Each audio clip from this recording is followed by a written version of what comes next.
بسم اللہ الرحمن الرحیم۔ السلام علیکم۔ دعا اور وظیفہ میں خوش آمدید ناظرین۔ شعبان کا چاند نظر آتے ہی رحمتیں اور برکتوں کا نزول ہونا شروع ہو جاتا ہے۔ شعبان کا مہینہ بہت ہی زیادہ برکتوں والا مہینہ ہے اور نبی اکرم صلی اللہ علیہ وسلم کا ارشاد ہے کہ شعبان میرا مہینہ ہے اور اس مہینے میں ہر عبادت کی ڈبل ثواب ہو جاتا ہے۔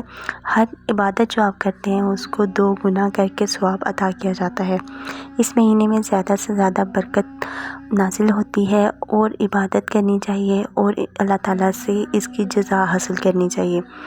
شعبان کے مہینے میں جو خاص وظیفہ ہے وہ یہ ہے کہ اس میں زیادہ سے زیادہ استغفار کرنا چاہیے اور صدقہ دینا چاہیے، کیونکہ اس مہینے میں صدقہ دینا دوسرے مہینوں میں صدقہ دینے سے بہت زیادہ افضل ہے۔ اگر آپ چاہتے ہیں کہ اللہ تعالیٰ آپ کے رزق میں برکت کر دے اور بے انتہا دولت آپ کو دے دے تو انشاءاللہ تعالیٰ آپ یہ وظیفہ کریں تو انشاءاللہ تعالیٰ آپ کے برکت ضرور ہوگی اور آپ کے رزق میں بہت زیادہ برکت ہوگی۔ اس کے لیے آپ زیادہ سے زیادہ صدقہ کریں، بے شک ایک کھجور کا ٹکڑا ہی کیوں نہ دے دیں، لیکن آپ نے صدقہ کرنا ہے اور استغفار کا زیادہ سے زیادہ آپ نے ورد کرنا ہے، تو آپ دیکھیں گے کہ اللہ تعالیٰ اس مہینے کے برکت مہینے کے سبب آپ کو بہت زیادہ رحمتیں اور برکتیں نازل فرمائے گا۔